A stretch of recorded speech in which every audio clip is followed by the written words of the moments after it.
Hi kids, you like violence? Want to stick 9-inch nails through each one of my eyelids? We was like, I fuck with this. So the thing that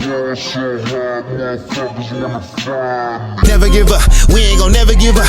You shouldn't never give up, never give up. You shouldn't bet against us, niggas ain't better than us. Never give up, rap till we 70 plus. We giving negative fucks, never give up.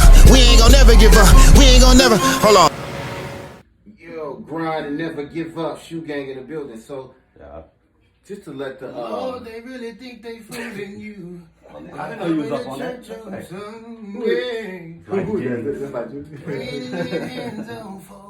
Go ahead, my bad. So, just to, we go back in our past, you know what I'm saying? We started rapping at an early age, nigga, in the 80s. You feel what I'm saying? When we was like, nigga, 2, 3, 4 years old. So, especially niggas like Madman and Crook teaching you shit. So, let's say the year is 1988 or 89, right? Yeah. And we not only learn how to talk, man, we learn how to rap. You know what I'm saying? The year is 1988, 89. What song would you say represents like what we was going through at that era, what we was waking up listening to Crook and Madman playing at that time? Like, let's say we on, the cover of Shady Pass, 54 for Frankfurt, in that house. Let's say we on that house, and what is Madman and Crook playing that really just really defines that from that period? Yeah, to me it seems like it might be something like either Grand Finale with NWA and DLC. Either that or something like Straight Outta Compton. Cause fuck the police, Straight Outta Compton. It gotta be NWA if it's some of that period. That's what I'm saying. Unless it's like. Because I was gonna say the first songs that comes to mind are songs that Madman and Crook was making themselves. Oh yeah, they songs. So outside of that, it probably would be. Yeah. All right, boom. So okay, let's fast forward. You fast forward to now. We are about. Let's see. I got higher alarms. Let's say we fast forward. We about. Maybe we like. Nigga, I'm like 12 or something. You know what I'm saying? And or maybe even earlier than that. Like when. Okay, like when Snoop and eras and Dog Pound eras came and shit, right? During the when Snoop Dogg nigga was to the boom to the moon. What would you do? We was the biggest rap star. What would you do? What would you do?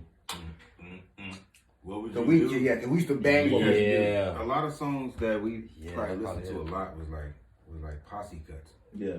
So a song like What Would You Do? What Would You Do? But to be honest with you, around that time, Snoop Doggy Dogg's album and The Chronic too, to be honest with you, was almost like the soundtrack to niggas' lives at the time. You know what I'm saying?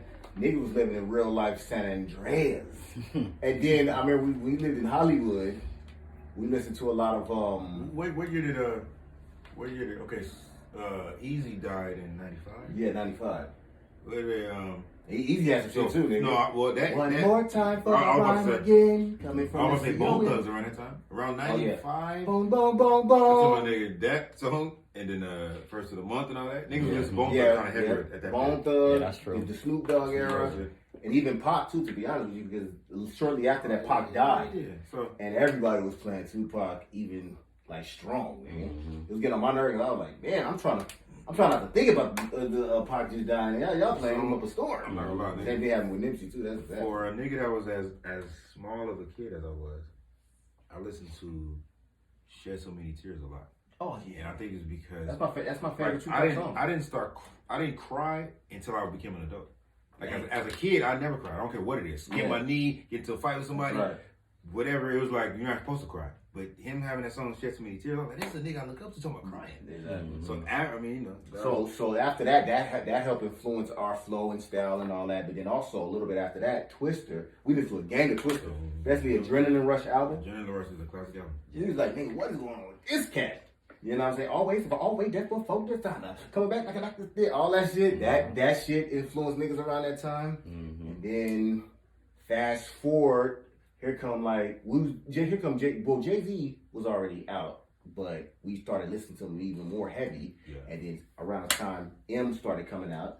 So Jay-Z and M are like at around the same time, really, we was listening to them two heavy. It was like them two was the main cats in rap that we was like heavily listening to, heavily influenced by.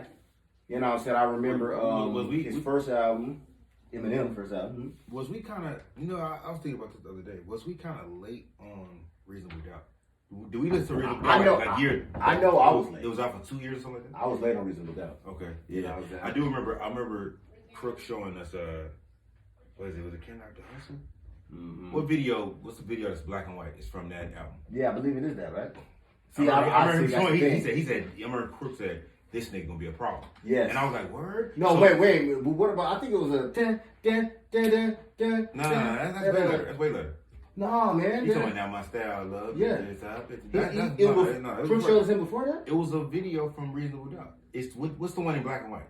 It's got to be that then. So he showed us that, and I'm saying, but we circled back later though. Yeah, no, We didn't dig into. I remember Reasonable Doubt. Crook saying this cat from New York is about to be the one. I remember Crook saying that. And then at the time, we was like, see, it took outside of like Rakim and KRS-One and cats like that, we was entrenched in West Coast shit for sure. Yes, that's the thing. Jay-Z, I think, opened our mind to New York. more New York niggas outside of Rakim and Yes. Coogee Rap and KRS-One. And then somewhat Run DMC. And then also too, so yeah, then when Eminem started blowing up too, and then I remember when he hi, my name is, he was like, who is Dre with this little white boy and talking this crazy shit? Hi kids, you like violence? Well, let's stick 9-inch nails through each one of my eyelids. We was like, So- I fuck with this. So one. the thing that pulled us in first, even before the content, was the rhyming. Yes, how he rapped. Like the rhyming of, that's something just like the rhyming words. He's talking about Eminem. Eminem. Yeah. For It's like, sure. damn. Yeah, his ability to put words together. Yeah. is 100%. Zodiac what? Zodiac killer, she don't give a fuck. Hey Brody that nigga. Zodiac what? Zodiac killer, she don't give a fuck. Hey Brody that nigga. She be like fuck that, fuck that, fuck that, fuck that. If you're not the right style.